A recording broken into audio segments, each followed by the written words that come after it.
Hello team, welcome to another ATP Geopolitics video with myself, Jonathan M.S. Pearce. This is a geopolitical live update. I only very belatedly did my hits and losses video today, and it was even later out than it should have been because I got involved in a Zoom call with a co-author and we were editing one of these chapters together, which is really useful. It's great to edit written work with someone. I'm editing one of his chapters in our anthology, and it's a book on the historicity of the Exodus accounts in the Bible, right? So it's like really, some of it's not dry, but it's very academic and or somewhat academic. It's written for the intelligent layperson, trying to make sure that there's enough clarity there and whatnot. Anyway, I was halfway through this Zoom call with him, and I was like, "Oh my god, I haven't released the hits and losses video yet." So I'm so sorry that was released very, very late. And I'm trying to juggle so many plates at the moment because I do need to get that book out. It's been a long time in the writing. Really started writing that in lockdown, and took on a new co-author for it who. Basically, I've written a previous book with him anyway. He's an awesome guy, Dr. Aaron Adair, and we're going to town. It's at the moment it's about 450-page book. I mean, it's a huge compendium of arguments looking skeptically at the historicity of the Exodus. And there's a lot of work involved in that. But most of it's written, but just going back over and getting my head back into all that stuff is challenging for my little brain. And trying to juggle all these plates, like keeping on top of all the news that's going on, and feeling like I mean the reason why it's taken me so long to edit that book is because I'm just so into all these geopolitics that I've just pushed everything out of my other kind of interests and whatever. So yeah, making time for these other things is always challenging. Okay, lots to talk about. I was doing that preamble to allow people to come in on the live. With lots to talk about. Iran mainly at the beginning. We are going to talk about Hungary a little bit, the US energy, and how Iran pertains to Ukraine as well. And just, I think on the thumbnail I've got Xi Jinping playing chess with Trump, or Trump is kind of dressed as a pigeon because there's that metaphor. It's like playing a game of chess against a pigeon where they just, get up, knock over the pieces and crap on the board. That's what's going on at the moment. I think when you look at Iran and also when you look at Ukraine, everything plays into the hands of China. If you are a big China hawk in the Trump administration, if you are a Republican who is big on China, then you need to be looking at what's going on in the world and thinking, goodness me, my own administration is doing everything it can to benefit China. Whatever the outcome for the war in Ukraine is, I think China benefit. I think that war just plays into China's hands completely, whether Russia prevail or not. And if, like I've said to you many times before, if Russia loses the war in Ukraine, China goes, "Oh, we'll pick up the pieces. Oh, we'll help you back up on your feet, Russia, but you are pretty much a vassal state of ours, so we'll help ourselves to your hydrocarbons, we'll help ourselves to Manchuria, so on and so forth." Oh, Vladivostok appears to be ours now. And so I think if Russia were to lose, China would love it as much as they would if Russia prevailed in the war, which would mean that China would say, "Oh, we helped you do that. You still need getting back on your feet. You have exhausted yourselves. We can help you out there. And by the way, as a vassal state, as you being a vassal state of ours, will dictate terms, so on and so forth." So China's in a great position with Russia and Ukraine, and with Iran, China is electrifying its energy quite a lot. Yes, it's kicking out loads of. It is burning a lot of hydrocarbons as well, but actually, and it's been responsible for an astonishing increase in renewable technology exports. And what you're going to find is the world will be trying to wean itself off the very susceptible to economic global geopolitical explosions, will try and wean themselves off hydrocarbons, and that would mean that China is going to be exporting an absolute ton of renewable technology. And there's a Washington Post article basically saying that pretty much that China is in a really decent position to do quite well out of the war in Iran as well. So anyway, all of this to talk about. Right.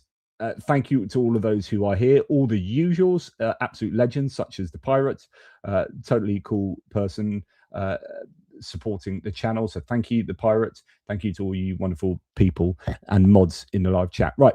Let's, before, in fact, we go into the depths of the details, please remember to like, subscribe, and share, as I am attempting to get to 100,000 subscribers, and it is a long and laborious task. But I appreciate all of those who are helping out with that regard. If you haven't already subscribed to the channel, it would be really appreciated, and it helps you by keeping the videos in your feed and keeping you abreast of the information going on around the world. If you rate the analysis I do, then, well, thank you. I mean, at least somebody does. So I appreciate that. And you can get more of it if you subscribe. Okay, right. Let's look at the details.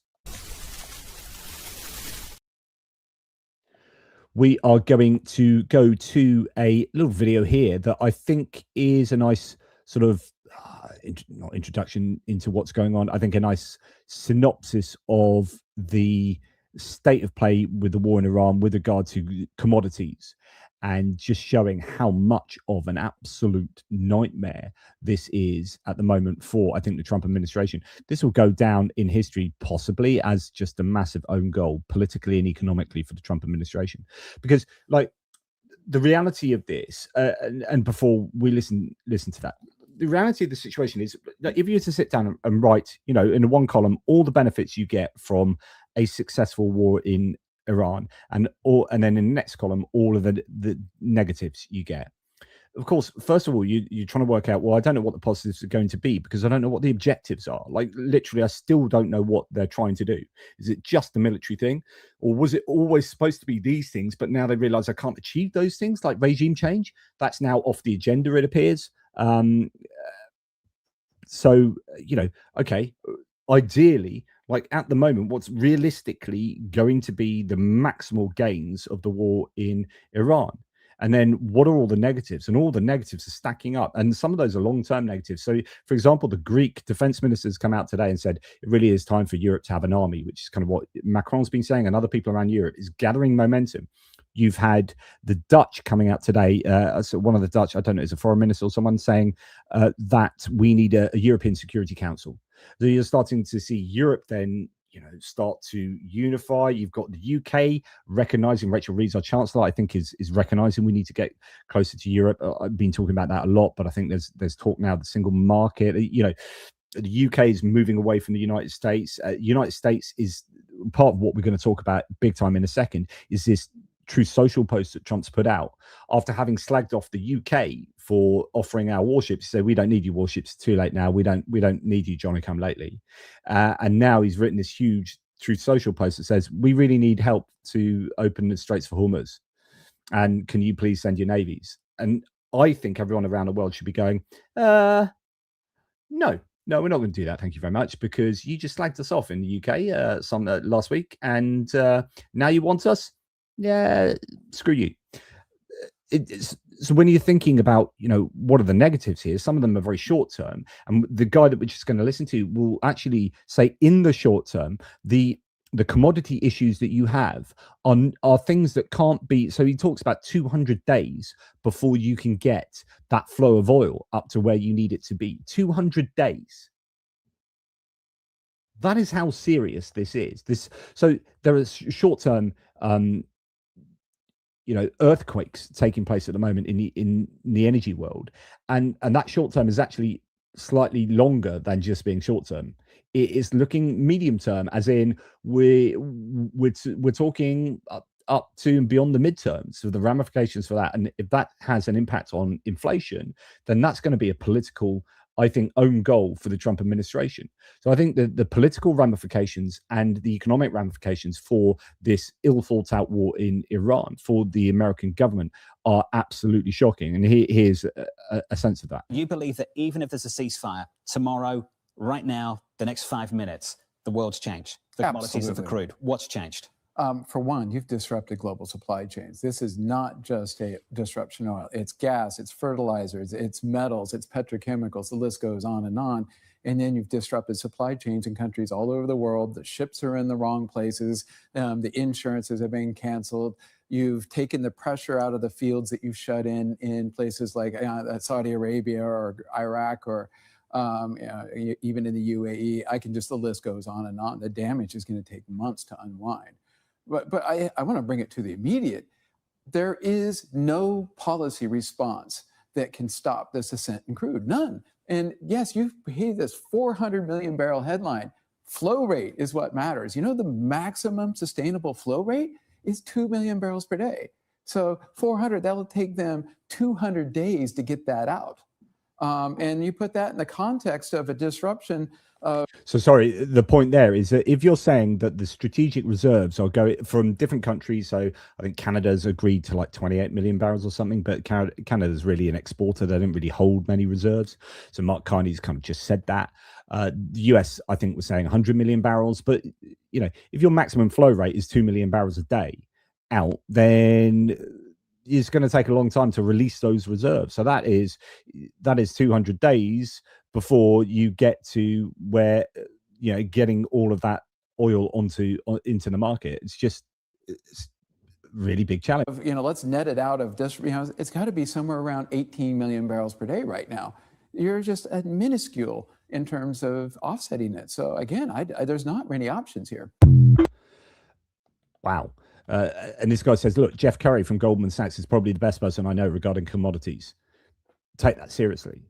And then you have, this is Anthony Scaramucci just showing, again, in a similar sort of way, just going through how kind of ridiculous and ill thought out this whole thing was. I think they've done a disastrous job. And I think that the Arab states are wicked pissed off at the Americans for what's going on down there. Yeah. I think the thing has been ridiculously mishandled. And the notion that the quote unquote world's biggest military would not workshop and have a war game plan where the Strait of Hormuz would be closed and 20% of the oil, which affects fertilizer, microprocessors, fabrics, textiles, et cetera, around the world, has now been hampered as a result of this. The fact that they had no contingency plan for this. And I know for certain they thought they were going to decapitate the regime's head and then the regime was going to topple. It was sort of like the Wicked Witch melting in the Wizard of Oz. And then all the guards were going to say, geez, I'm sorry, Dorothy. Orange Dorothy being Donald Trump. And then everyone was going to skip down the yellow brick road together. So that obviously did not happen. I think they've done a disastrous job. So there you go. I mean, really not happy at all. Now, interesting. Cheryl says, can't blame Biden this time. I beg to differ, actually. So it turns out that I think JD Vance has just blamed Biden for oil prices, for being in a situation they are in. I thought I had that lined up to show you, but it turns out I can't find it at the moment. But I do have this. So you can't blame Biden this time. They literally are still blaming Biden. It's absolutely incredible. So Fox News here, I'm not going to play it to you, it's 3 minutes. But essentially, Republicans are now trying to blame Obama and Biden for the war that Trump started. Let's be precise. The Obama-Iran nuclear deal, the JCPOA, froze Iran's nuclear program. International inspectors were on the ground. Enrichment was capped. The program was contained. Trump withdrew from it in 2018. I said at the time that was a terrible decision. After Trump withdrew, Iran began enriching uranium again from 3.5% to 20% to 60%, the level it reached when Trump launched the war. The $400 million, the million McEnany is citing here in this piece, was Iran's own money, frozen since 1979, returned as part of a legal settlement over a decades-old arms deal. So this is a complaint that the US under Obama gave Iran 400 million. No, it was Iranian money that they had frozen, and then once that had been sorted out, it was given back to them because it wasn't US money, it was Iranian money. This is documented public record, returned as part of a legal settlement over a decades-old arms deal. The $6 billion that Biden unfroze was also Iran's own money, released for humanitarian purposes and mostly never spent. Iran's nuclear program escalated because Trump dismantled the agreement that contained it. Trump then launched a war to destroy the program his own policy allowed to grow. And Republicans were on television blaming Obama. The MAGA base voted for an end to foreign wars. They got a war built on a lie, blamed on a predecessor with 14 Americans dead and no exit strategy. All roads lead to the truth. So, yeah, interesting that they are still going to try and blame Biden, and in fact, Obama too. Now, okay, so what's happened over the last couple of days? Significantly, there have been these strikes on this particular island, this small island, that is where all the transshipment of this, all the loading onto tankers for all of Iranian's oil happens. Trump has said moments ago, at my direction, the United States Central Command executed one of the most powerful bombing raids in the history of the Middle East and totally obliterated every military target in Iran's crown jewel, Kharg Island. Now, the problem here is apparently there isn't really any military there aren't any military targets there, or at least, not something that you would have to have one of the most powerful bombing raids on earth. As Adam Cochran says, what the hell? Who is giving Trump advice right now? Kharg Island doesn't have any military targets. It's all oil shipping infrastructure and storage. You can see it all from aerial images. Iran considered this their red line, as 90% of oil from Iran passes through here. There is no world in which this doesn't further escalate Iran and cause more pain in the oil markets. This will also cut off China and India from Iranian oil entirely. So our weapons are the most powerful and sophisticated, says Trump, that the world has ever known. But for reasons of decency, I've chosen not to wipe out the oil infrastructure on the island. However, should Iran or anyone else do anything to interfere with the free and safe passage of ships through the Strait of Hormuz, I will immediately reconsider this decision. During my first term, and currently, I rebuilt our military into the most lethal, powerful, and effective force by far anywhere in the world. Now, remember that, because he said that we don't need you to places like the UK, and now today he's saying, oh, actually, we do need you, even though they're, the best, most incredible thing in the universe. Iran has no ability to defend anything that we want to attack. Now, the problem here is that he's, there was an analysis I saw that was like, the US is looking at this from a military point of view. So the metrics of success are military, but Iran is kind of game theory playing this, which is like, we don't need to blow American stuff up. As long as we can keep the Straits of Hormuz closed, and oil, even if it's our own oil, if you're blowing up Kharg, Island, and that does affect oil infrastructure, then even less oil is going to get out into the global marketplace. And then you're going to really piss off India and China. And at the same time, like, we can just go and cause problems with sending the odd drone and the odd missile into, I don't know, UAE, Bahrain, whatever, screw up their oil infrastructure. We're not in this to better our own economy. This is ideological now. And we're just going to get revenge on the United States. Meanwhile, the United States is now involved in this. It looks somewhat intractable at the moment, especially as I don't really know what their objectives are. Honestly, the advice that Trump has taken on for this and his reasons for getting involved are just ridiculous. But he says, I've chosen not to strike oil infrastructure. However, should Iran or anyone else do anything to interfere with the free and safe passage of ships through the Strait of Hormuz, I will immediately reconsider this decision. Now, Iran, I'm fairly sure, won't really care. They're like, in for a penny, in for a pound. During my first term, and currently I rebuilt, blah, blah, blah, we're the best in the world. There's nothing they can do about it. Iran will never have a nuclear weapon, nor will it have the ability to threaten the United States of America, the Middle East, or for that matter, the world. The thing is, they are doing that. They are threatening the US, but they're not threatening. They're successfully screwing over the US. So it's like, they can never do this. They are doing it. They literally are doing it every day. The Straits of Hormuz being closed is insanely powerful.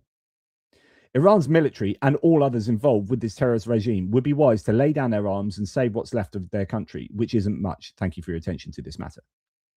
Okay, so that is the kind of Kharg Island scenario where other people have said there's no way you haven't destroyed oil infrastructure if you've hit Kharg Island with the biggest bombing campaign ever, because do you know what? It's not very big.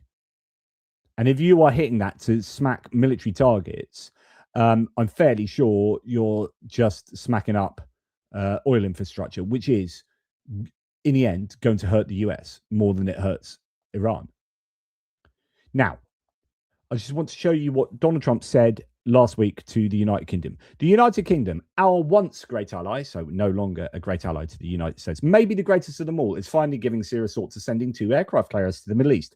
That's okay, Prime Minister Starmer. We don't need them any longer, but we will remember we don't need people that join wars after we've already won. So he's won the war and he doesn't need help. He's won the war and he doesn't need any help. Today, he says many countries, especially those who are affected by Iran's attempted closure of the Hormuz Strait, will be sending warships in conjunction with the United States of America to keep the strait open and safe. We have already destroyed 100% of Iran's military capability. Well, you haven't if you need help to keep the Straits of Hormuz open. You literally haven't. Like, you were literally in that sentence contradicting yourself. In the first few sentences here, we have destroyed 100% of Iran's military capability, but it's easy for them to send a drone or to drop a mine. Okay, so you haven't destroyed 100% then. Okay, just clarifying. But it's easy for them to send a drone, drop a mine, deliver a close range missile somewhere along, or in this waterway. Interesting commas. No matter how badly defeated they are. Hopefully China, France, Japan, South Korea, the UK, and others that are affected by this artificial constraint will send ships to the area so that the Hormuz Strait will no longer be a threat by a nation that has been totally decapitated. Well, if they've been totally decapitated, and you've just told us that the American armed forces are the greatest in the world, there's nothing better, you've rebuilt them, and it's all about you. You're bloody amazing. Well done, Trump. You've made this incredible armed forces, and you've said that you've 100% destroyed Iran's military capability, but you're then saying you can't do this on your own, you need help. Like, this is just chaotic BS. Like, this is nonsensical ranting of a mindless twit. Honestly, like, in the meantime, the United States will be bombing the hell out of the shoreline and continually shooting Iranian boats and ships out of the water. One way or the other, we will soon get the Hormuz Strait open, safe and free. We will soon do it. So, you know, I presume you are including others in that, unless the we is the American armed forces, but you will soon do it. Okay, well, how soon is now? How soon is soon? Just, yeah, this is a problem. So Trump to the UK, we don't need them any longer. We don't need people to join wars after that. We've already won. Trump 6 days later publicly begs the UK to send warships. Hard decisions for European leaders over Hormuz. Trump's juvenile military gallivantry is 100% responsible for this situation. He should take full responsibility for resolving it. But the hard reality is that a prolonged US failure to do so will cause a global economic meltdown. And here's a problem. I would love the British to say, screw you. This is your problem. You need to solve it. But the problem is, it's all of our problem, because that is affecting global trade. And that affects all of us. So it's like, oh, for God's sake, okay, we will send a ship. But can I just say, we really don't want to, because you've screwed this up. If European nations help Trump resolve the Strait of Hormuz situation, they should begin by offering strategic advice to help the US develop a plan. The most important help the US needs is grown-up supervision. If the delinquents are willing to listen, then perhaps we can talk. I mean, really, Trump has, over 15 months, Trump has totally damaged the reputation of the United States of America. Really damaged the reputation of the US in the international eyes. Andrew Perpetua says, so basically Trump is saying that the US Navy lacks the capability to control the situation and they need help. Trump doesn't have the cards. Trump doesn't have the cards. And we have heard that Macron and others in Europe have been talking to, I don't know if this is definite, it might just be rumors, but the claims are that they've been talking to the Iranians bilaterally or outside of the American scenario. Now, the great Fiona Hill, former White House advisor under Trump and foreign policy expert, has said, quote, the US is dragging Europe towards a world war, and Europeans need to realize it. We are getting dragged into a world war. You know, we need to be very, very careful. Now, the UK has said it will not follow the US in reducing sanctions against Russia. So part of the solution to this problem is relieving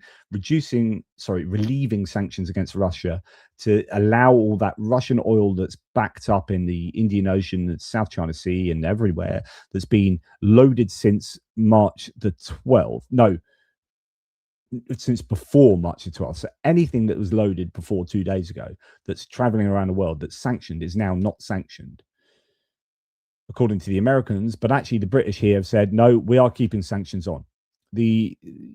Elisa Massini says these are true allies, calling on allies to maintain high pressure on Moscow. So that's what the UK is doing. This is a European being very nice about the UK. These are true allies, just as in World War II, the UK was on the front lines defending a free Europe, and they still are today. So all a bit of a nice sort of European love in there, which I like to see. Now, then we have Trump on Iran here on the Brian Kilmeade show, just being typically nuts. And say, this is about ISIS. So, I mean, how do you get into the mindset of this? How do you stop it? They're sick people, and a lot of them were let in here. They shouldn't have been let in. Others are just bad. They go bad. Something wrong. There's something wrong there. So the genetics are not exactly. They're not exactly your genetic. It's one of those problems, Brian. It's a terrible thing, and it happens. And it happens too often. I don't quite know what Brian. I think Brian Kilmeade doesn't quite know what to say here, because it seems that, and I don't know whether this is ISIS or just Iran in general. He's basically saying they've got bad genetics. So bringing up to today, there's a lot of Iranians, over 700, over 1,700 came to our border over the 4 years of President Biden, over 700. They're just bad. The genetics are not the same as yours. It's a terrible thing. The President of the United States just attacked the genetics of a nation of 90 million people, which is he is actively bombing. This is not frustration. This is not hyperbole. And by the way, this is very Trump. He's been big on genetics for decades. He's previously said, decades back, he was like, my genes are amazing.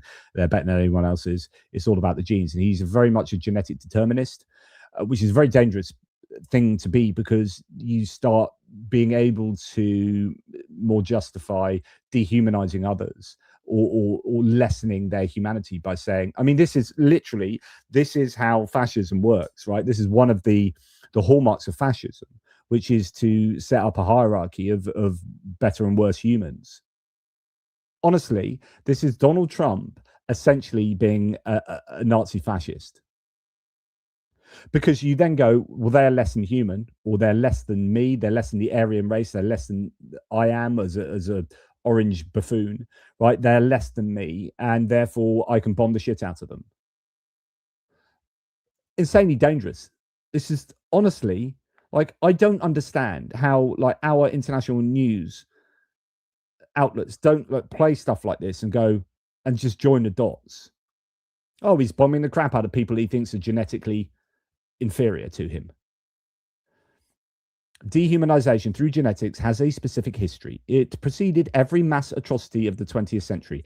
Rwanda, Bosnia, Nazi Germany. The language always comes before the bodies. First, you question their humanity, then you question their right to exist, and then the bombs already falling become easier to justify. Trump has threatened to erase Iran as a nation. His defense secretary called this just the beginning. 175 schoolgirls are already dead, 14 Americans are already dead, a Marine expeditionary force is already deployed, and the president is now attacking Iranian genetics on camera. Historians will mark this moment. Now, I have seen claims about Marines, but I don't know any. I have not seen anything else. I need to find out whether there are Marines that are going to be on the way. This was interesting as well. I'm going to play this now because I forgot about this. So the US Treasury Scott Bessent was abruptly pulled from a live interview after being told the president wants you right away. After returning, his voice was noticeably shaken. A lot of people talking about this and how kind of weird it was. I listened to you on the... The president wants you. Sorry, the president wants you right away. Oh, okay. Okay, no problem at all. See you shortly, Mr. Secretary. You can work that in. Mr. Secretary, I have to say, it's a first, I'm sure a last as well, that an interviewee's been pulled away to go to the Situation Room. How was the president? Was he stressed? No, the president is in great spirits. The Iranian mission is proceeding well ahead of schedule, and I have to tell you, Wolf, that I've teenage teenager who's considering military service. And I could give this team my highest compliment, from President Trump to the head of the Joint Chiefs to the Secretary of War. I would say that I would trust my child's life in their hands. So that was an hour and 40 minutes, between those two things. But anyway, I was looking to see if there were anything about Marines. Pentagon just approved deploying boots on the ground to Iran with an expeditionary force unit of 2,500 Marines. Has not ruled out boots on the ground in Iran. Are you afraid of a U.S. invasion in your country? No, we are waiting for them. You are waiting for the U.S. military to invade the ground troops? Yes, because we are confident that we can confront them, and that would be a big disaster for them.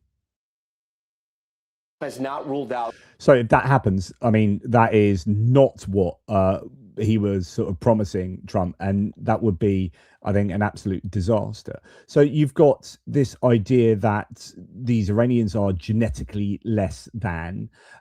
You've got the Republicans now starting to blame Obama and Biden for this. The whole thing looks like a massive mess. And then you have this from Pete Hegseth that essentially is advocating for war crimes.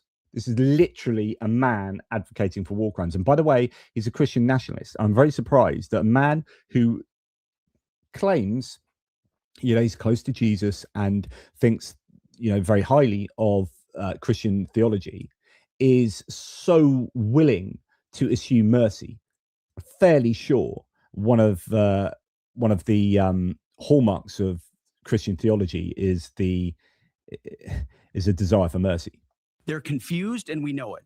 Our response, we will keep pressing. We will keep pushing, keep advancing. No quarter, no mercy for our enemies. No quarter, no mercy. Like,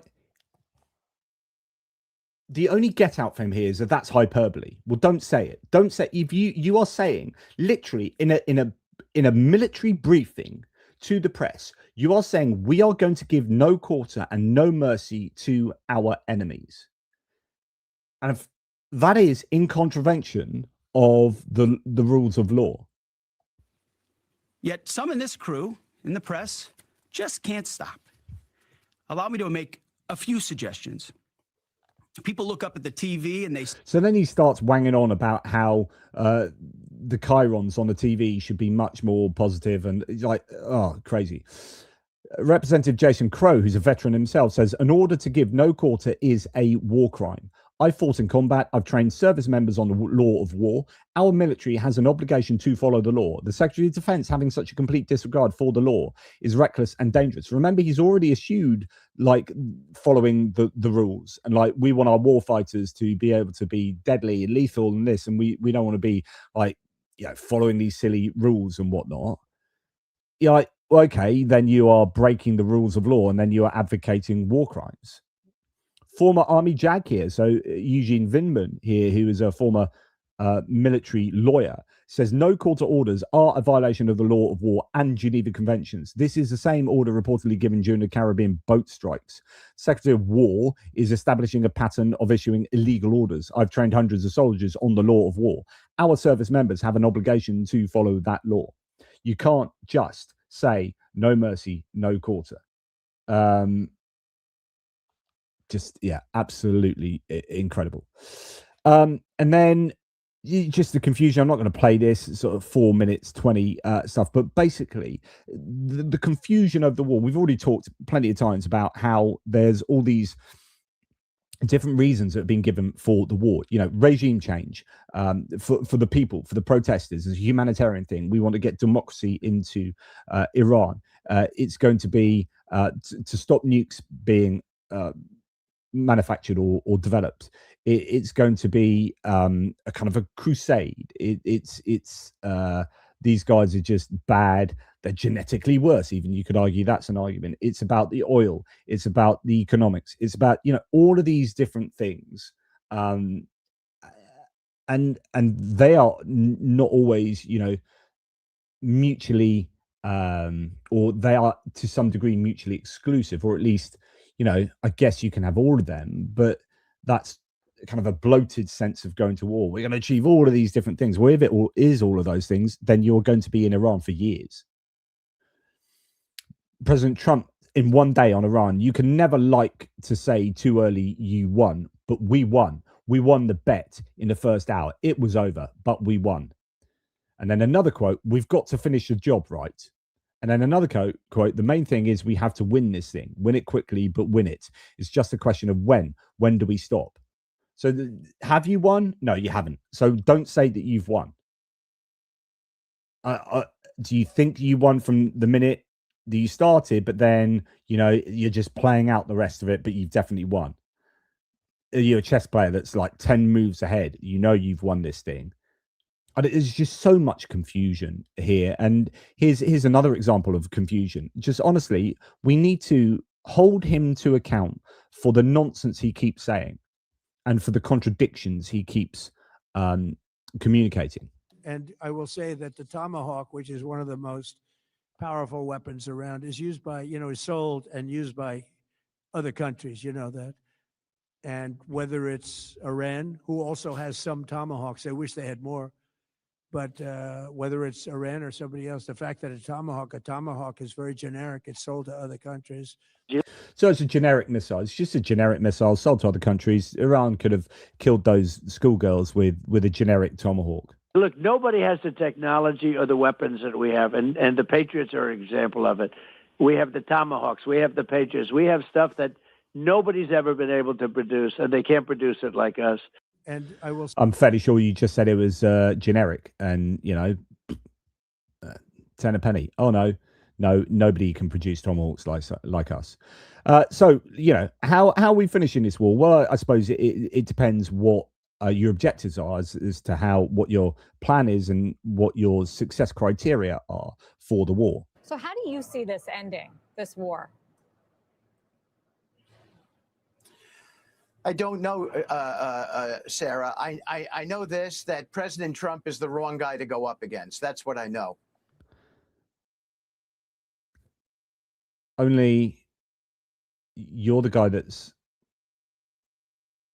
sorting this out, right? You are like the envoy here. You don't know. Okay. Well, surely, like, if you had a sense of what the objectives were, then that would be how you finish a war. Like, it ends if you achieve your objectives, and clearly you know the objectives, right? I mean, you're the guy right in the middle here. Surely you know the objectives, Steve. Just like you know the objectives for the Ukraine-Russia war, which is give Russia everything they ask for. That's how that ends. How does this end? What do you mean you don't know?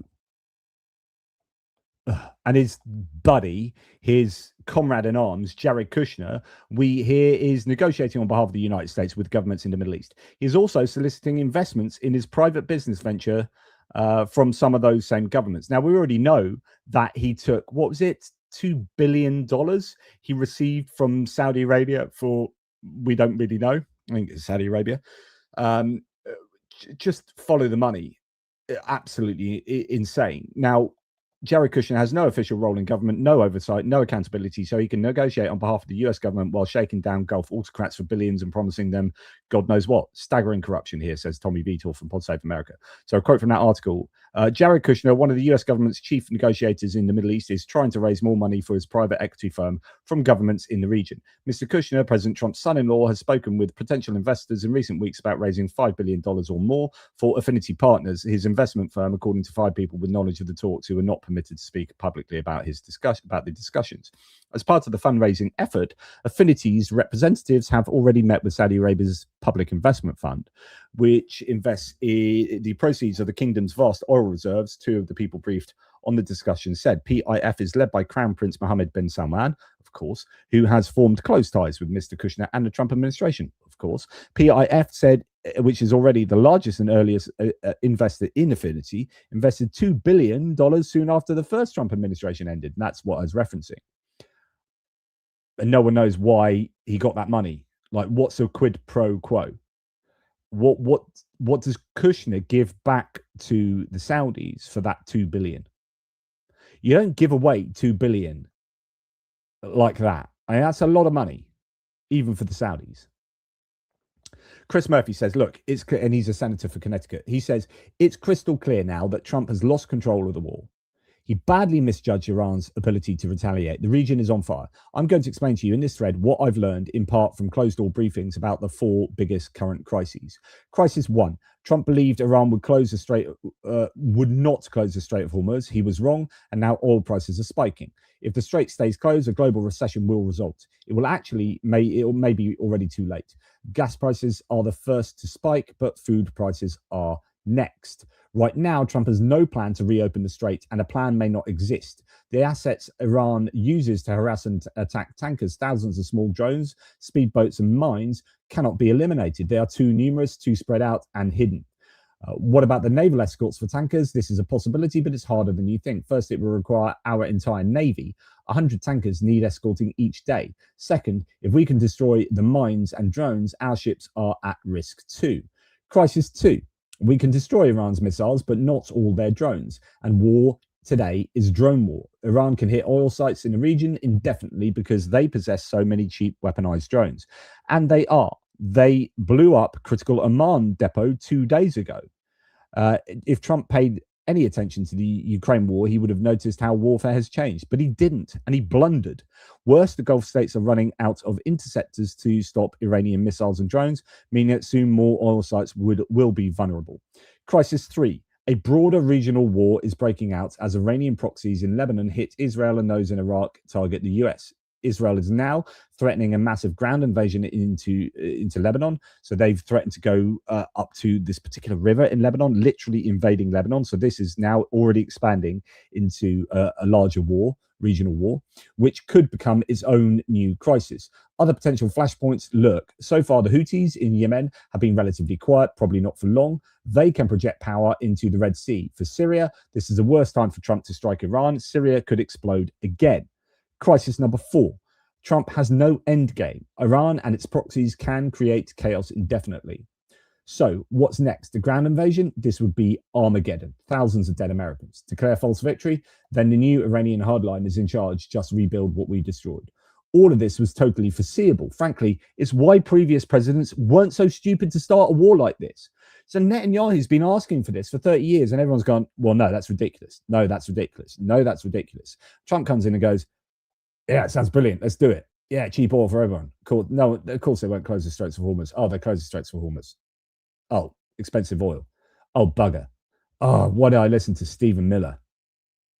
Oh, it's because he's controlling me. He's controlling me. Oh, Stephen, stop it. No, stop it, Stephen. Oh, stop it, Stephen. Oh, stop it, Stephen. Oh, stop it. No, that's silly now. Trump has lost control of the war. His best course now is to cut his losses and end it. That's the only way to prevent an even bigger disaster. And there you go. Okay, good thread there. And I think that is pretty much spot on. And then we don't forget the big war hawk that is Lindsey Graham, who's another one of the guys who has been convincing Trump to do what he's doing. So I just want to say, I feel good about the Republican Party. I feel good about where we're going as a nation. We're killing all the right people and we're cutting your taxes. These guys are just laughing about like war in a really dismissive way. Yeah. We're killing all the right people. I feel good about where we're going as a nation. We're killing all the right people and we're cutting your taxes.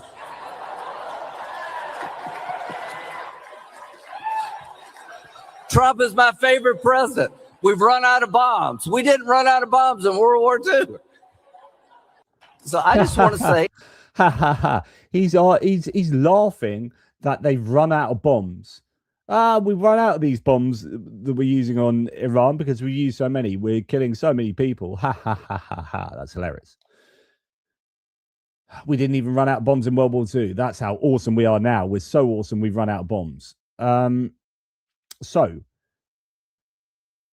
was there any evidence that Iran was about to attack Ukraine. Sorry, it was Iran was about to attack the United States. So let's see what evidence there was. You know, after all, this is why Trump went to war. So one of the reasons they went to war, one of those reasons I gave you earlier, one of them was an attack on the US was imminent. That Iran was about to attack the US, even though that all the evidence from all the agencies we know of dispute that. This was not actually what was going to happen. However, Trump was like, yep, they are just about to attack us. I can feel it in my bones. The president said yesterday for the first time that he had to strike Iran because he believes that Iran was going to strike U.S. targets within 7 days. And then he bumped that down later to 3 days. Where is he getting that? Well, that's not the first time the president has said that he chose to launch Operation Epic Fury because he felt as though Iran was going to strike the United States and our assets in the region first. Again, I addressed this in the last briefing.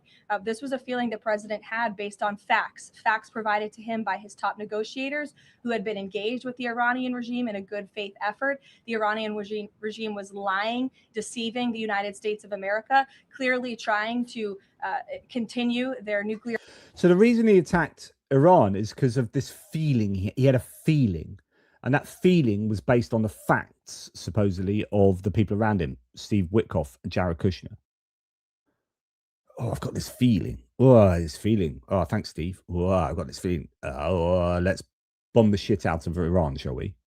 That's my feeling. They're going to attack us. Let's hit them first. Their program to create a bomb that would, of course, threaten the United States of America. Again, their ballistic missile arsenal, they were rapidly and aggressively increasing that by the month to a place where they would essentially build immunity for themselves, where a future president or President Trump would not be able to launch this incredibly successful operation. And so the president, again, as I have reiterated, and he has said, was not going to sit back and allow the Iranian regime to threaten or to attack the United States of America any longer. Okay, so just a feeling. He's got a feeling. Here we have Chris Murphy again speaking, this time to CNN. I have great sympathy for our soldiers and our military leaders. They are being given directions by a senile old man who is losing his mind. And so it's no surprise that this war is going horribly. I feel sorry for our soldiers. They're being given orders, directions by a senile old man who is losing his mind. The war's going horribly. Like I said, like even if you argue that they achieve their goals tomorrow, like what's the absolute positive that can come out of this when you've got 200 days worth of at least of economic repercussions? I just don't think it can be anything other than horrible, this war, in how it's going. This was a JD Vance. I did think I had it. So Cheryl, when he said at least you can't blame Biden, well, all this conversation happens where Joe Biden left us in a terrible situation.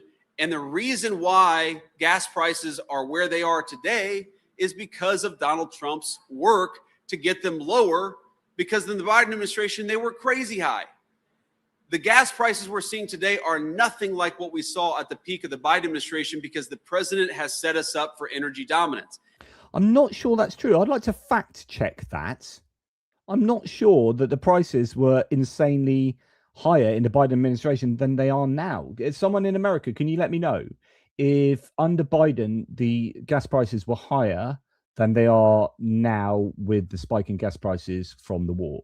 Some Americans can let me know. That'd be great. And one of the lessons we all have to take away, frankly, every time we get involved in anything overseas, whether it's in the Middle East or anywhere else, the thing we got to take away from it is energy dominance and energy independence. Rely on our own people, rely on our own energy.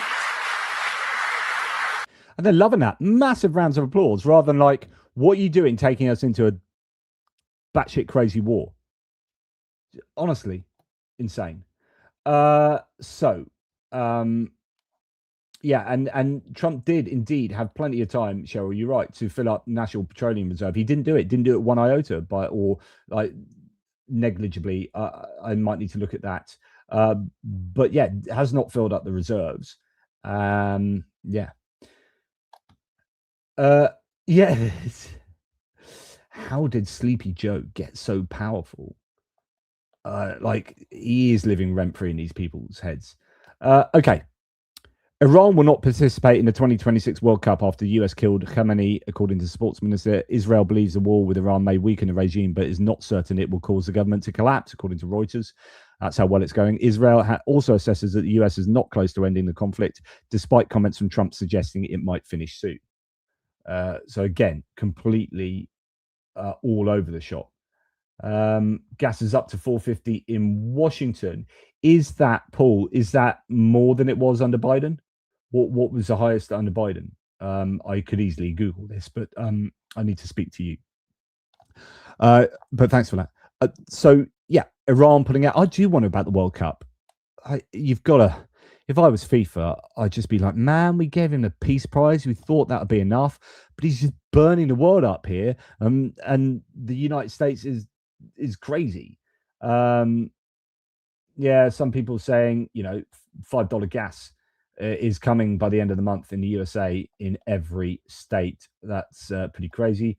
Today gas was, so Cheryl, $4.19 a gallon, up $3.59 from $3.59 last week. Was $3.45 last quarter of Biden. Right. Okay. So yeah, just ostensibly. I mean, the problem I have is when you listen to people like this. We live in this post-truth world. I was talking about this with my mate last night. I went to see Professor Brian Cox last night, talk about emergence and quantum physics and all stuff, because that's how cool I am. And talking to my mate in a pub just about this post-truth world. And I said, look, I was talking about Keir Starmer. I said, look, I don't advocate for this because I'm all about truth. But if I was an advisor to Keir Starmer, I would say, look at what Trump does. He just bulldozes through chaos and disaster after chaos and disaster. And he's just like, and he just lies. He's like, and no one can do anything about it. And he's just like, yeah, and I'm not going to talk to you because you asked me difficult questions. I'm not going to do this. And just like, and he's Teflon because he allows himself to be Teflon. It's like, you might think I've been disastrous, but I don't. This is how amazing I am. Yeah, shut up, whatever. And if I was advising Starmer, for example, or any other politician, I'd be like, we live in a society now, but again, I wouldn't do this because it's completely against my principles. But conceptually, you can say, like, we live in this post-truth reality where it doesn't matter what they say, just keep asserting whatever you want and just bulldoze onwards. Just keep going on regardless. Don't sack any of your cabinet. The media might be saying one thing, but yeah, just carry on regardless. Trump has this amazing ability to just like bulldoze through these disastrous situations, not sack anyone, and just pretend it's all hunky-dory. And he lives in this alternative reality. The problem is it works. Like he's still doing batshit crazy things 15 months later. Anyway, it's not popular everywhere, of course, what Trump is doing. Here's an Australian senator going to town on so the Australian government were one of the few governments that came out and sort of broadly supported the American bombing of Iran initially. I wonder if they've changed position now. This is an Australian senator going for it. I mean, aren't you embarrassed? This is the guy you've hitched us to at the hip. I mean, he is a fascist, war criminal, fantasist, and you have hitched our country at the hip to him through AUKUS, through your obsequious toadying of the war criminals Trump and Netanyahu and their illegal war. It is humiliating, it's embarrassing, and it's degrading for our country. I mean... Wow. Don't hold back, mate. Look, you flaming hoon. What are you bloody doing? Hitching yourself at the hip to that fascist dictator over in the United States of America. Look. You're crazy. Or something. Moving on.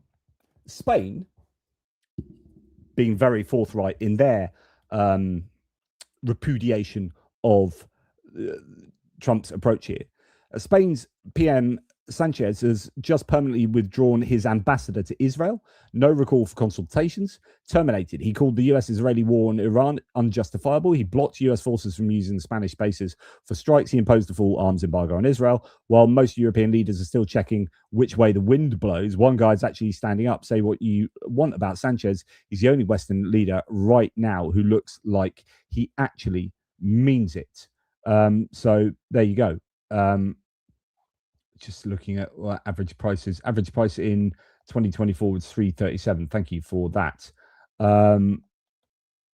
Okay, right. So here we have more. So good news. The G7 countries do not plan to ease sanctions against Russian oil despite the escalation in the Middle East, according to DW. French President Emmanuel Macron stated that the current situation is not a reason to lift restrictions against Russia. Ursula von der Leyen added that the price cap on Russian oil helps stabilize the market and reduces the Kremlin revenues. That guy is spitting facts. He's one peed off Aussie, that is for sure.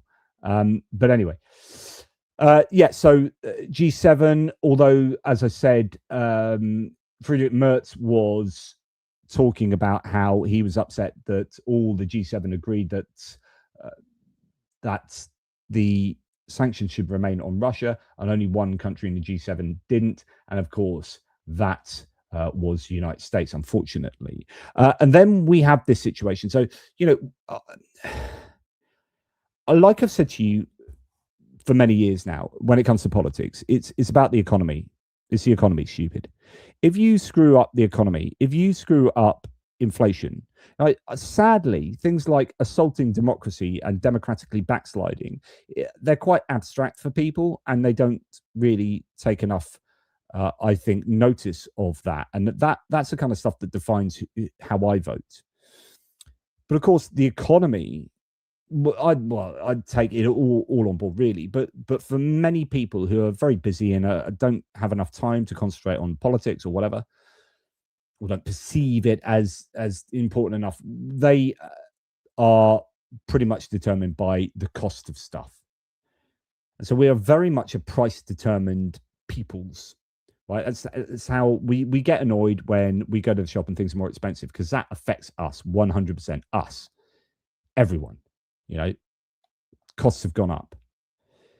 If Trump fails on things like jobs and inflation and the economy, then he's in serious trouble. Erased all of those gains.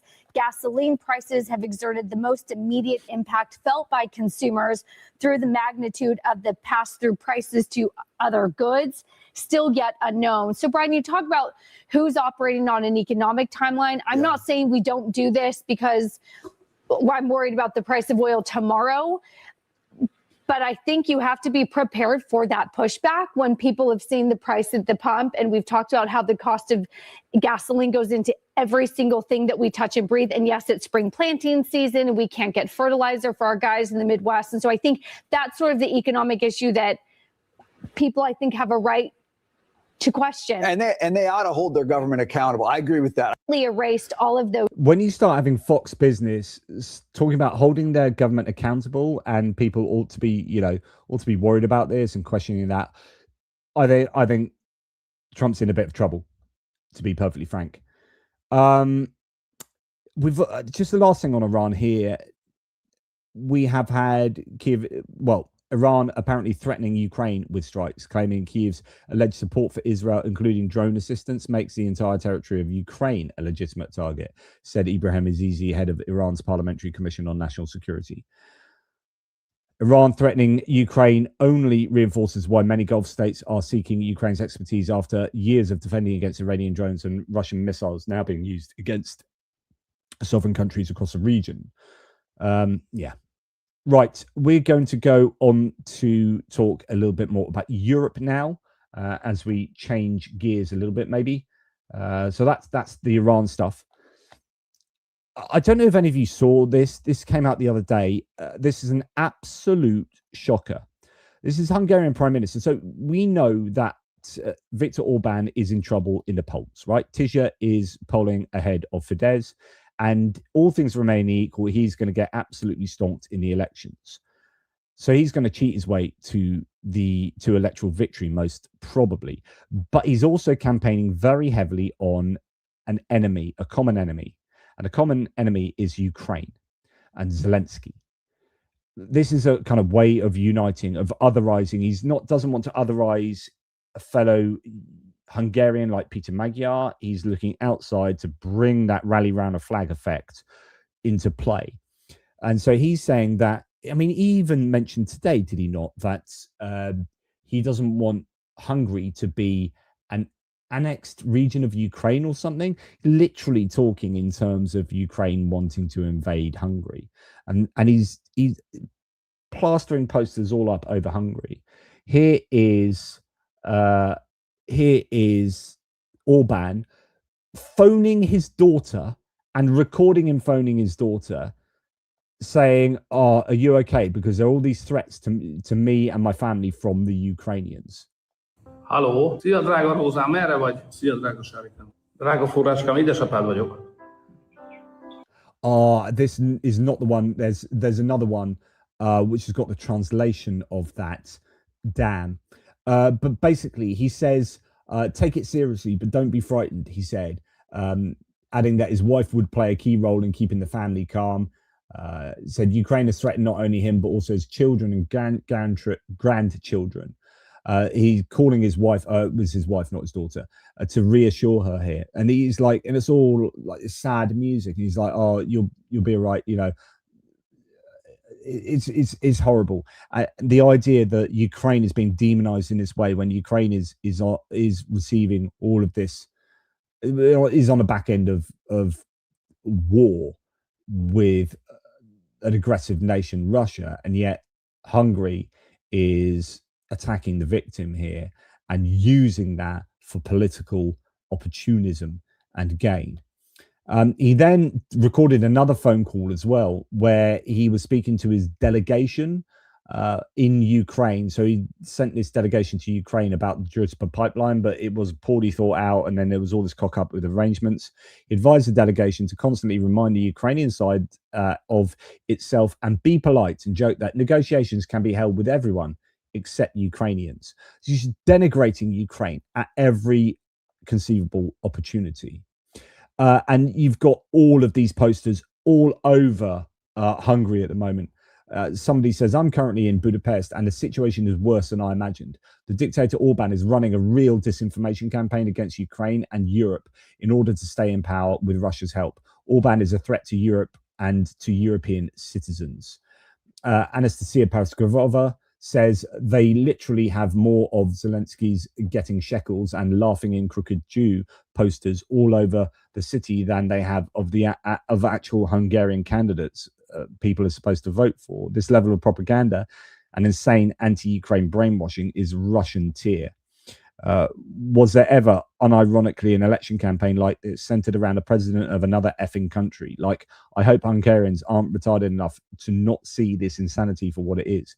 Never thought I would see the day that Serbia would get competition in Europe on being Russian lovers, should we say. But Hungarians really came through. The level of demonizing Zelensky in Ukraine is borderline funny if it wasn't a literal fascist propaganda.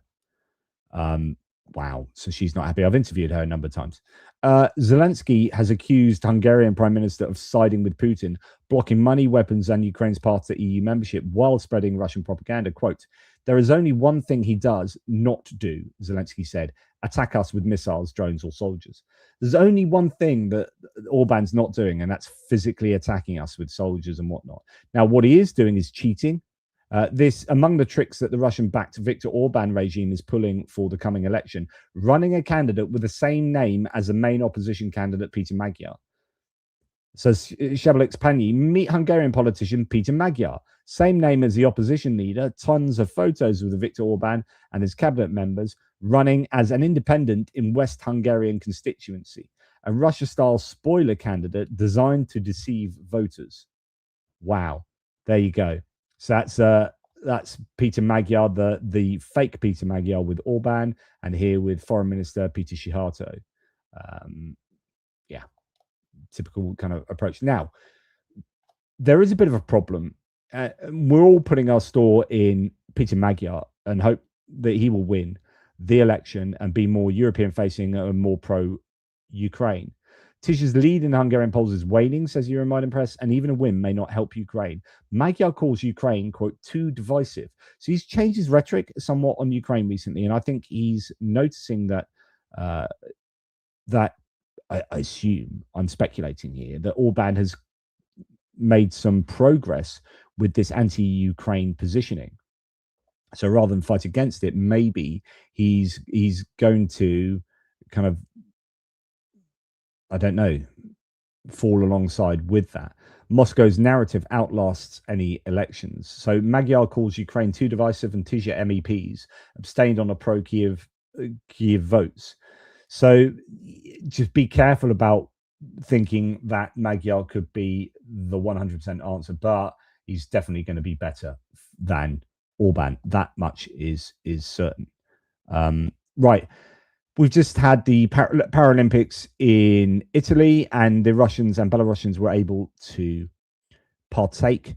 A Russian Paralympian, says St. Javelin, wins gold and openly dedicates a medal to Putin, speaking about the importance of glorifying his country.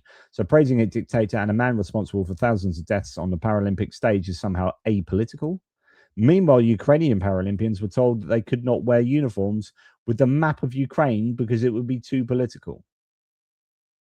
So they had to get rid of their coats and uniforms that had a map of Ukraine on. That's too political. But Russians can stand up and glorify their country and their leader and so on and so forth. Just absolutely ridiculous. Okay, the US has informally approved Romania's plan to reactivate the sanctioned Petrotel Lukoil refinery in Ploiești. Romanian Energy Minister has announced the 448,600 barrel per day plant would supply nearly a fifth of Romania's fuel needs. I hope that means that the money won't be going to Lukoil, that the Romanians can keep control of that. Just an interesting stat here that isn't apropos to anything, but I think it's hugely important if you're looking at trying to curtail the growth of right-wing sentiment in Europe that is anti-EU and using immigration as its main cudgel to bludgeon the political landscape with. Frontex has reported a 52% drop in irregular border crossings during the first 2 months of 2026, with around 12,000 detections recorded. This shows how stronger migration policies in the European level can deliver results for the European Union. You've actually got the UK getting slightly on top of immigration. It's a divisive topic in the UK and all over Europe. And you have some success. They recognize this, the EU, and they're now like trying to come up with arrangements with these countries, third-party countries around the borders. And they recognize that if the EU is going to stay alive, remain as a thing, you cannot let anti-immigration right-wing parties like AfD and Rassemblement National to gain any more popularity. It just can't happen, because they will be the end of the EU. So if the EU wants to survive, it has to deal with immigration. And another thing that I find good, actually, this is really good in terms of, I mean, Elon Musk, you know I don't like Elon Musk, right?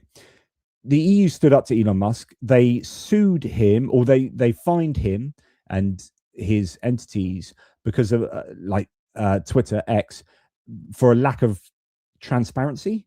And he kicked off, he started spamming loads of anti-EU rhetoric all over Twitter. But actually, like with Brazil, so this happened with Brazil, he capitulated. When the EU stands up for its legislation, despite saber rattling from the US government and American tech giants, which included sanctioning the former digital commissioner and calling for the EU to be destroyed, in the end, they quietly comply. So you've had basically Elon Musk, I won't go into details, but he has basically backed down and suggested verification fixes to resolve these issues, for which he got huge fines. And that's what I want to see. I want to see governments, especially a block of big governments like the EU, be able to stand up to big tech. If Musk won against the EU, that means we've got to a point where big tech is more powerful than nation states. And it is for many nation states. Like Musk is more powerful than most individual nation states. So you have to get together to be able to stand up to both the US in terms of a very confrontational foreign policy agenda and Elon Musk and big tech bros.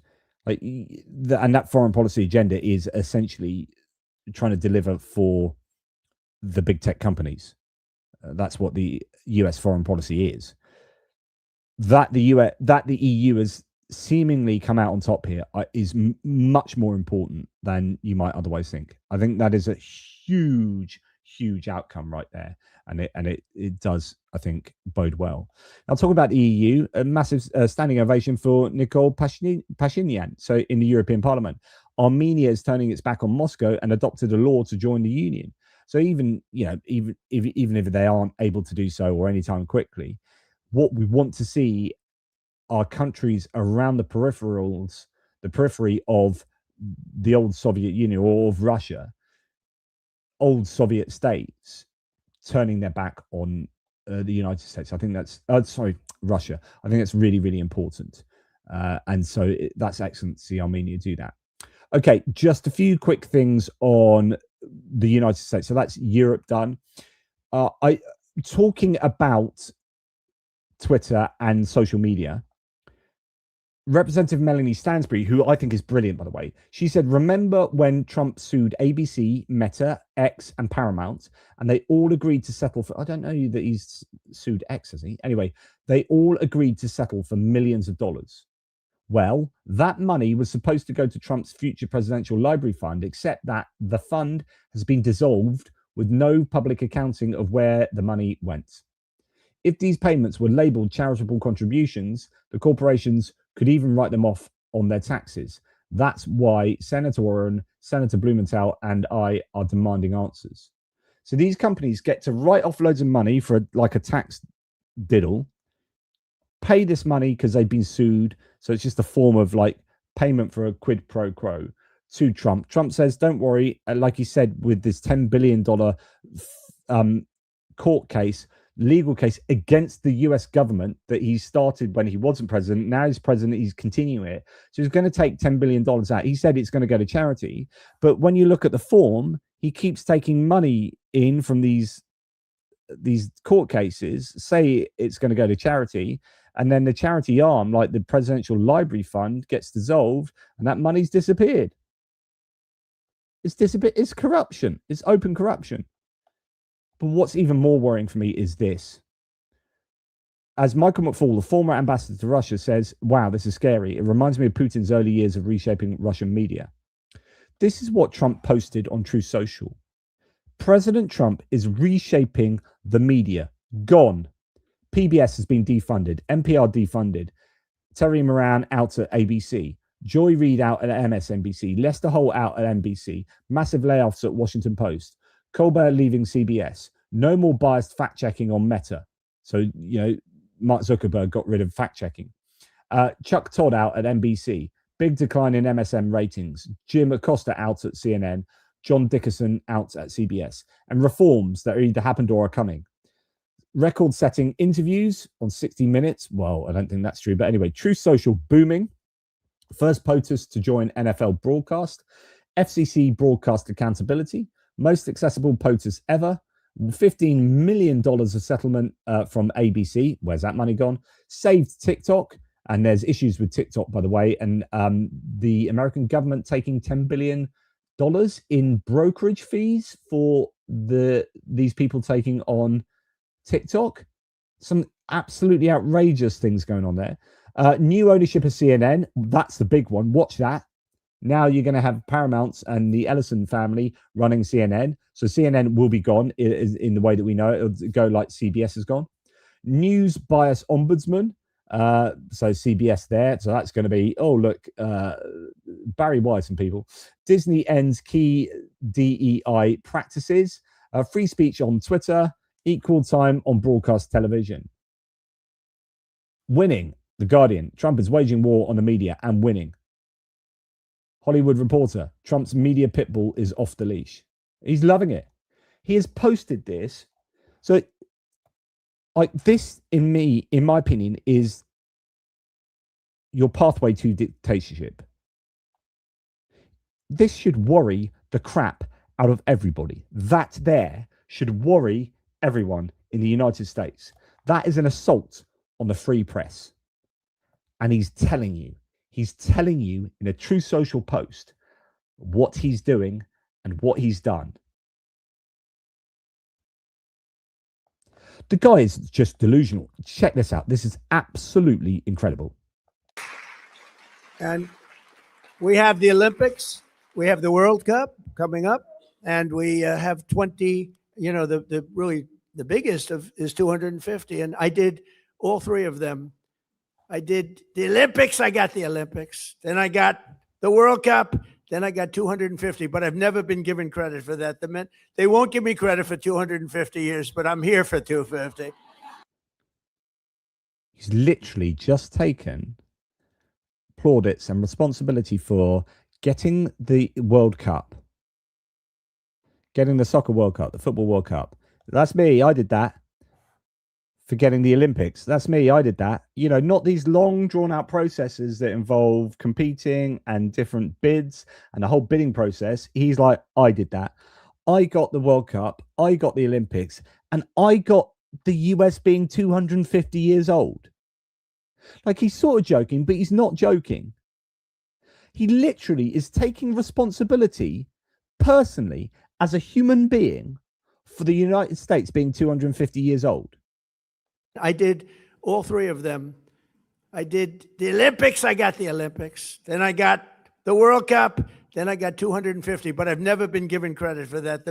They won't give me credit for 250 years, but I'm here for 250. I tried to take credit for that, but I haven't been able to get it. Now, yeah, okay, yeah, that's a joke. That's a joke, but it's not.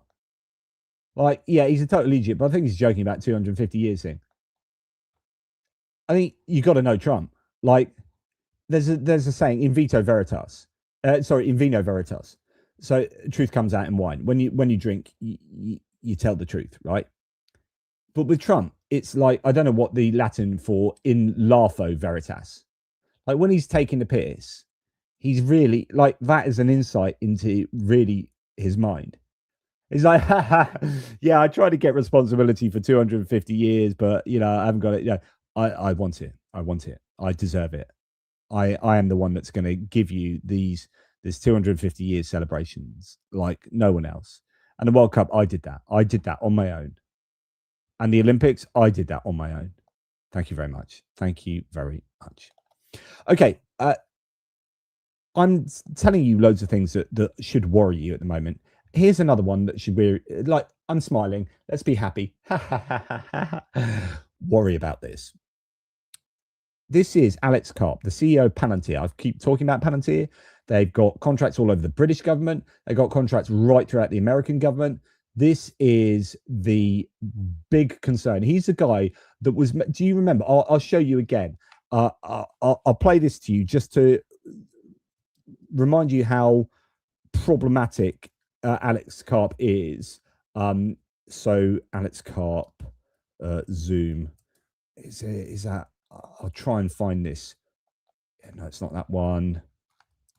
I've got to find you this meeting he did. No, it's not that one. He's crazy. He can't stop moving. He's he's a crazy man. No, it's not that. Where is it?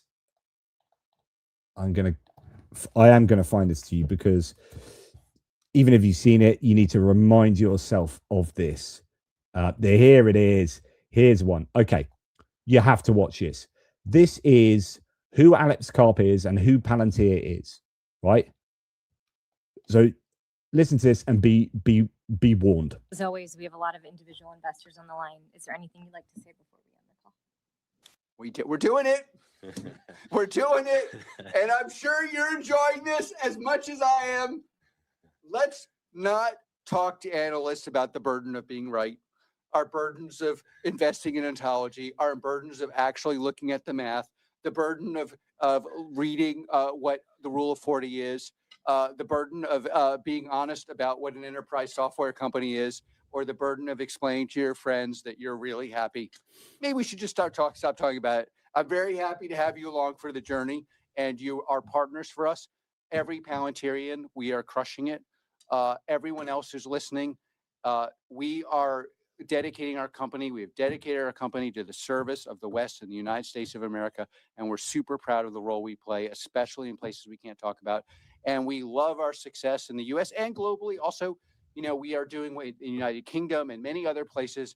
Palantir is here to disrupt and make the institutions we partner with the very best in the world, and when it's necessary, to scare enemies and on occasion kill them.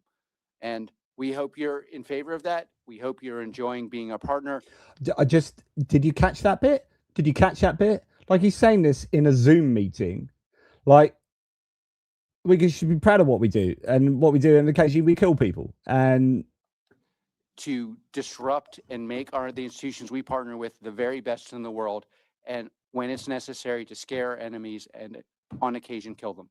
And we hope you're in favor of that. We hope you're enjoying being a partner, and we're really happy and very, very focused on what we're doing.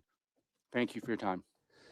Palantir are killing people, and he says, I hope you're in favor of that. I hope you're with us. Like, that is who Alex Karp is. You need to be very worried about him. This is him speaking on CNBC the other day. The industry has to support the warfighter. The one thing, though, that I think even now is underestimated by all actors in industry, and including in Silicon Valley, is how disruptive these technologies are.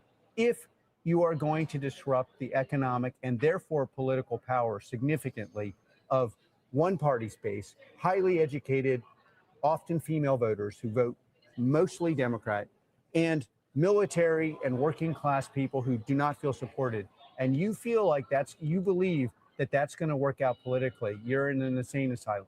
Like, that you cannot have it. This technology disrupts humanities trained, largely Democratic voters, and makes their economic power less, and increases the economic power of vocationally trained, working class, often male voters. And just to explain what he's talking about here, he's talking about Palantir technology that is disrupting mainly female Democratic voters in favor of mainly male non-Democratic voters.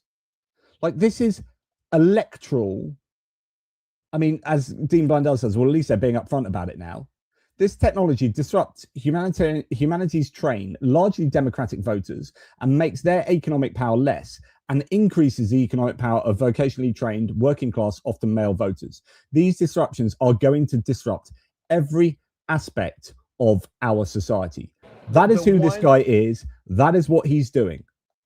Humanities trained, largely Democratic voters, and makes their economic power less, and increases the economic power of vocationally trained, working class, often male voters. And so these disruptions are going to disrupt every aspect of our society. And to make this work, we have to come to an agreement of what it is we're going to do with the technology. How are we going to explain to people who are likely going to have less good and less interesting jobs from their perspective? And how is it that we are going, and by the way, on the military thing, these technologies are dangerous societally.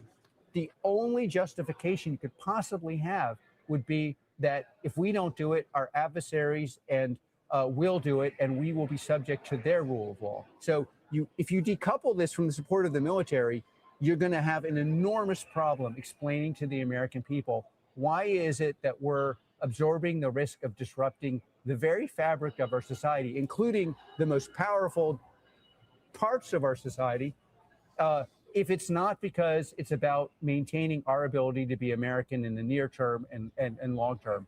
And just a massively interesting person he is, like, for probably all the wrong reasons. And then, you know, if talking about the manosphere, here's Jake Paul, who used to be a YouTuber. It was a a TikTok? No, it was a Vine. He was on Vine originally. Then he was a YouTuber. made all sorts of money out being a YouTuber, then went into boxing, and then is now being endorsed by Trump to run in politics. Like this is the seriousness of politicians these days. God is with us. I know he wants us on the right side of history. And everyone here has to do their part. And God's got us. Trump's got us. God bless. Love you, Kentucky.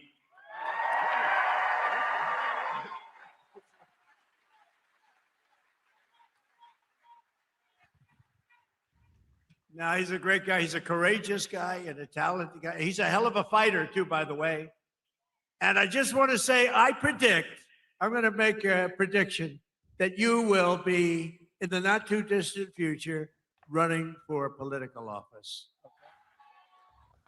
So anyway, the first interview that Donald Trump has after the first sit-down interview, I think it is, after the beginning of the Iran war, is with, Jake Paul.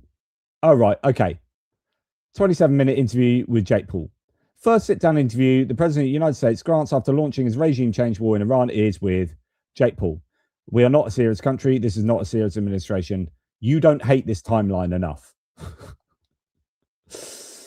Meanwhile, Donald Trump's net worth since he became president has gone sky high. Just to let you know, he's worth an awful lot more as a result of being president. Right. Then, just because this enraged me. Now, I don't know. So you've seen me reference The Rest is Politics, both the UK and the US version. The Rest is a podcast platform that is owned by Gary Lineker. And it started off with The Rest is Football. They have The Rest is Politics, The Rest is Politics US.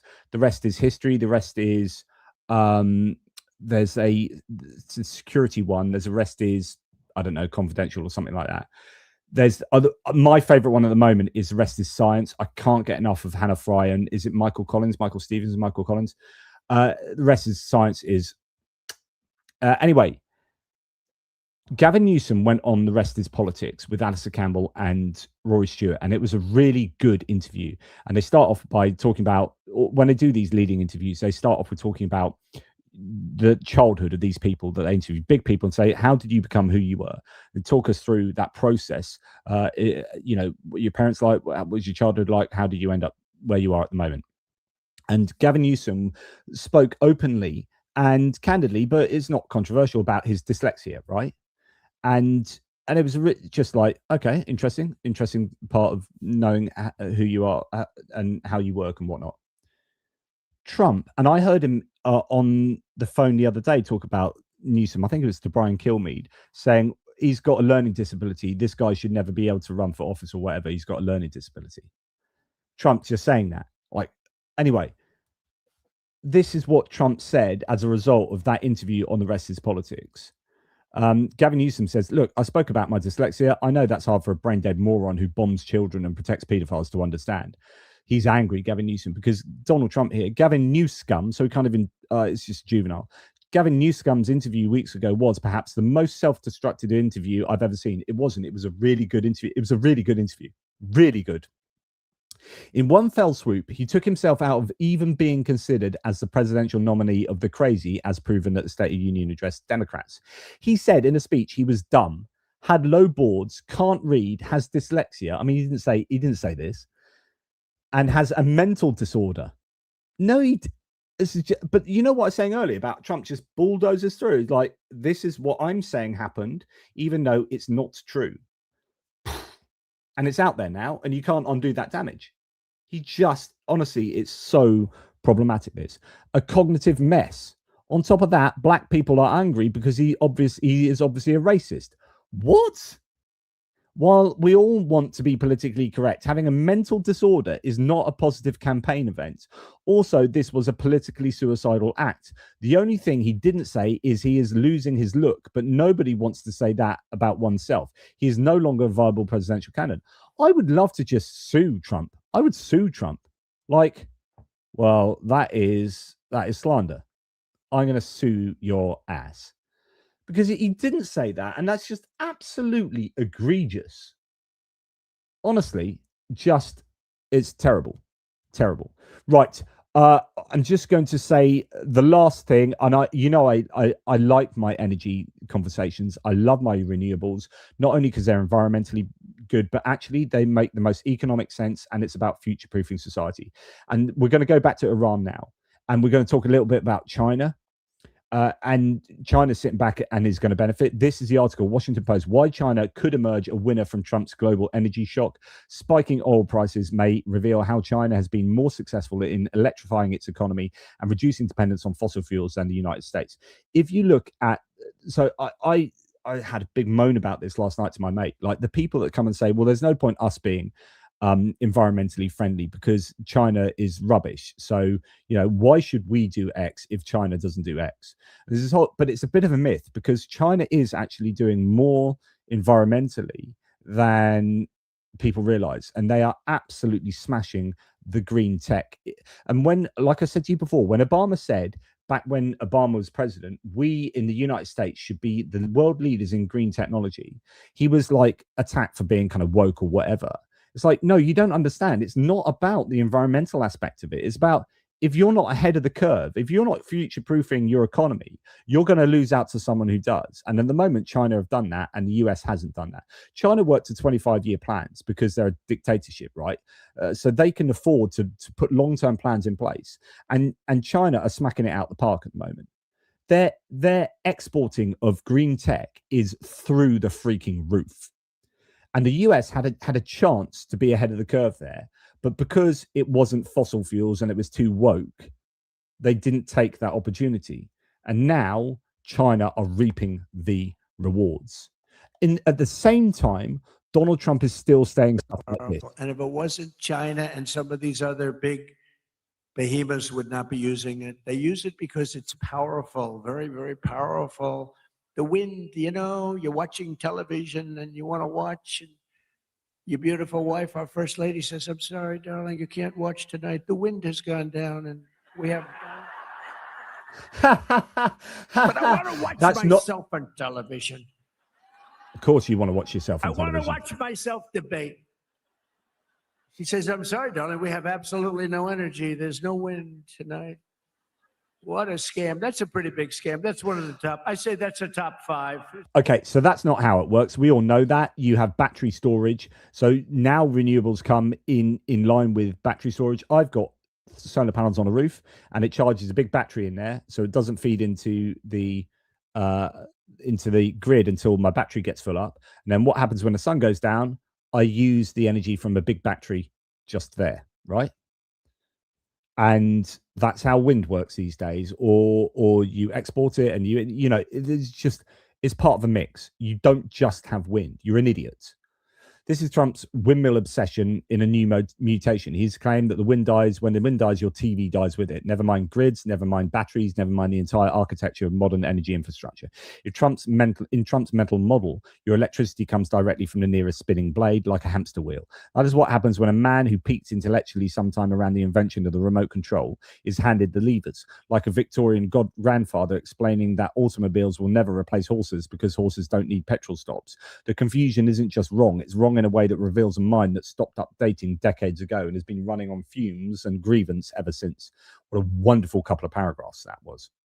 And honestly, it's just really dangerous for America if you've got someone like him in charge who is reopening or keeping open old coal-fired power stations that are not efficient, and it costs way more money to do so because he thinks that's the right thing to do. It's an ideological crusade. This was 2 days ago in the UK, right? 2 days ago, we had 60% wind energy. 60% came from, 59.6% came from wind. Gas was in second place with 12.5%, nuclear 8.5%, imports 7%, solar 7%. Even in March, 7% of our energy was being produced by solar. Biomass 5.4%. Absolutely incredible. Like, this is important. So, Yes, Savchenko Vladimir here says electric vehicles are starting to cap oil prices. After a sharp spike to $120 a barrel, oil prices quickly dropped to around $80. One of the reasons was Saudi Arabia's decision to significantly increase oil flows through the pipeline to the Red Sea port of Yanbu from 1.5 million to 5 million barrels per day. But there's also a deeper structural factor, competition from electric vehicles. The higher gasoline prices rise, the faster consumers shift to electric vehicles. And once people shift to electric cars, most rarely return to internal combustion engine vehicles. That is why oil producers have a strong incentive to keep prices relatively moderate. Extremely high prices could accelerate the global transition away from oil. So when oil producers, obviously, you know, they get more money if the price goes up, but the problem is it bites them on the ass, because if the price goes up too much, people will find alternatives to oil. So oil companies need to be very cognizant of keeping their prices high enough to have good profits, but low enough so that you don't shoot yourself in the foot and everyone go and get an alternative energy source. According to forecasts, by 2030, the number of electric vehicles worldwide could quadruple to more than 200 million. In this environment, oil-producing countries increasingly aim for market stability rather than extreme price spikes, which could ultimately undermine long-term demand for oil. And then when you look at something like this, this is the newest wind turbine. In its lifetime, it will produce the same energy as burning 750,000 tons of coal. That one turbine can produce the equivalent of 750,000 tons of coal. I said recently, is in a Scottish wind turbine field, they are replacing the wind turbines because they're like 25, 30 years old now. And one new turbine produces the same energy as the entire field of 21 older turbines.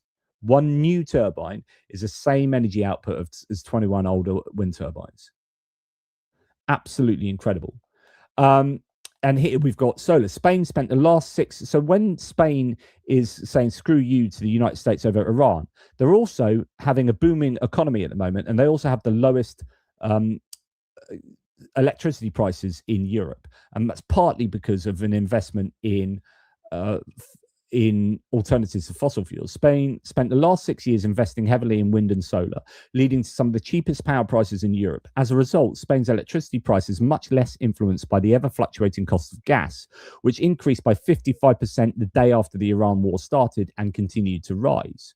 So here's from Euronews: Spain could be the only EU country to beat energy price hikes. And just finally, this on that topic, this Euronews: Spain's renewables revolution likely to keep energy prices low, given even as gas prices soar. Oh, look, after Spain spent the last 6 years investing heavily in solar and wind renewables, energy price fluctuations because of the war will impact them the least. Quote, since 2019, Spain has doubled its wind and solar capacity, adding over 40 gigawatts, more than any other EU country except Germany, whose power market is twice the size of Spain's. As a result, Spain's electricity price is much less influenced by the ever-fluctuating cost of gas, which increased by 55% the day after the Iran war started and has continued to rise. So it's about strategic planning that may, to the onlooker, look a bit like environmentalism, but actually it's about energy security, it's about energy pricing, it's about decoupling from things that are susceptible to geopolitical spikes, to geopolitical catastrophes. And if Donald Trump is trying to close down like that wind farm that was 80% built and he closed it down, I mean, he's lost in court. Like 3 of these ones he's tried to close down have now being given a stay of execution by the courts. Donald, if you are going to be so ideological that you are rejecting reality, then you are going to, I mean, he's the wrong guy to be in charge of your economy in the United States. He's the wrong guy to be in charge of the country for so very many reasons. And one of the mitigators against the impact of the war in Iran will be the electrification. I mean, obviously that's a very slow, you can't mitigate against that right now, but, you know, mitigating against geopolitical catastrophes and also improving your energy security should be a case of renewables, nuclear, and, you know, that kind of mix. Just a much more sensible mix that will not be susceptible to hydrocarbon catastrophes. Anyway, that's enough from me. I have some thank yous to do. I just want to say thank you to the mods as ever. Thank you to Johnny Nebregard. Hello, team. Hello, Johnny, from some love there from Norway. Gunter Kunzel says, strike on a factory was a proxy retaliation strike from the US against Russia, with the threat to continue if Russia does not stop sharing with Iran. I'm not sure what that's with reference to. Strike on the factory was a proxy retaliation strike from the US against Russia. I don't know, but thank you for the super chat. I don't know what strike you're talking about. Paul Gilbert saying Keg's breath, good old Keg's breath is beyond the pale. Babazula, thanks JP, you're doing a crack job, so thank you very much. Great work. Thank you for your support there. Putin Puppet, could it be that Trump's plans are to provoke an oil crisis to attack Europe, democracies and others while helping Putin? There are loads of really interesting theories as to why Trump is attacking in Iran, and some people saying it's all part of his plan because it actually benefits Russia. But I don't think that's the case. I think he's been susceptible to Bibi Netanyahu giving him some manipulation, and Stephen Miller and Steve Witkoff and Jared Kushner, all of these people saying, yeah, it's a good idea. And then also, I was listening to someone say this last night when I went to see Brian Cox again. Like I wanted to join in someone else's conversation, but they were talking about how, and they're absolutely right, how Trump learned from Venezuela. I've said this to you before. Trump learned from Venezuela that, oh look, we can go and invade a country and steal their leader and nick all their oil, and it works, and no one does. What an amazing military incursion there. We did that. That's brilliant. And now he's doing this military excursion, as he keeps calling it, because I don't think he understands the word. It's just an excursion. We're on this excursion. What, you going on a freaking holiday? Anyway, Trump's now got involved in Iran, thinking it would be just a replication of Venezuela, but it wasn't, and it isn't, and it's way more complicated, and it's an absolute disaster. So I don't think that there's some greater plan afoot from Trump to benefit Russia, although if it incidentally does, he's not going to worry about that. I think he is probably panicking, and he recognizes that this is a bad decision to have made, given the economic fallout that's going to take place as a result of this. Thank you again to another member, Jason Cowley. Good to have you. Sorry, James Cowley. I can't read sometimes. Lucky we have JP to keep us informed. I'm lucky I have you guys to spout off to. Otherwise, I'll be shouting in the back garden, just shouting at the wind, shouting at the pigeons. So thank you guys for being my pigeons, I guess. No, that's a bit insulting. Weasel says, hello, JP. Hi, all. Trump is... I hadn't read this. I don't know if I can say this. Weasel, but you're correct. Trump is a big wanker with a capital W. I'm not disagreeing with that. Karen Spinnock, hi, my Canadian friend. Hi, JP. Trump's latest fundraiser email offers those who contribute a national security briefing membership. Disgusting. I have seen there was a really inappropriate fundraising email that had him at the what's it called when the transfer of the bodies, the commemoration. No, it's not. When they transfer dead bodies of servicemen who've been lost abroad. And he was there with a cap, and it was all like controversial because, you know, you're wearing a cap, mate, and it's your self-aggrandizing cap. And yeah, anyway, that, you know, when Obama got in trouble for wearing a tan suit. Anyway, so Trump got a little bit of kickback about that, but then he sent out a fundraising email using pictures from there. And it was really, anyway, I've not heard about this, offering those who contribute a national security briefing membership. What the hell is that?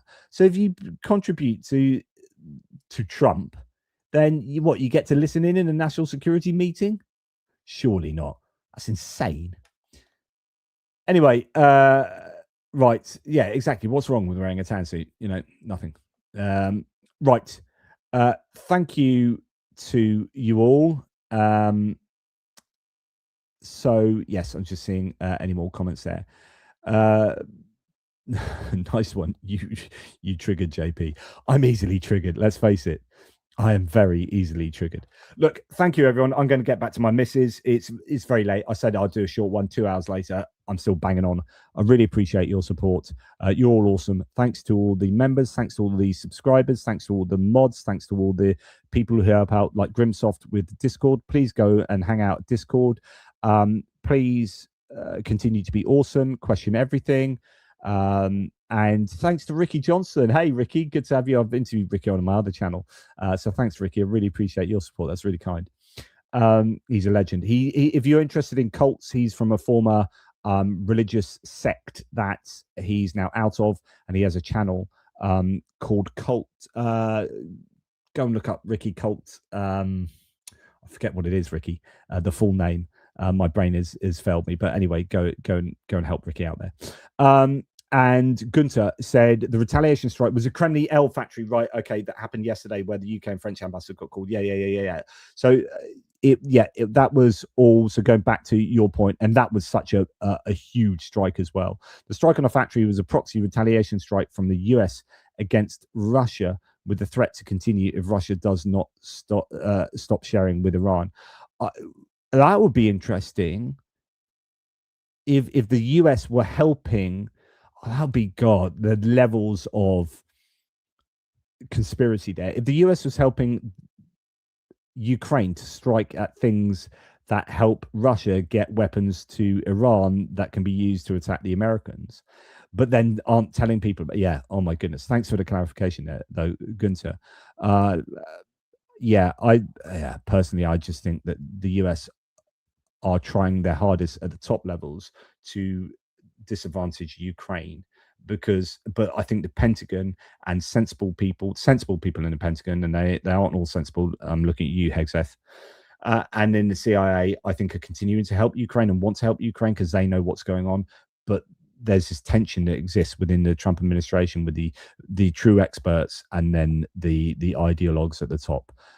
Anyway, thank you, everyone. I'm trying to go, but I really appreciate your support. And please, if you haven't subscribed, please do that. It really does help. And I appreciate it. And my son, Oscar, will definitely appreciate it. He's happy today. He scored 2 goals at his football match. My son Finn scored 1 goal in his football match. We're a happy family today. But Ozzy will be happy when we get to 100,000 subscribers. That will be amazing. We are support Ukraine. I am England. I am support Ukraine. Take care, y'all. Big love. Toodle pips.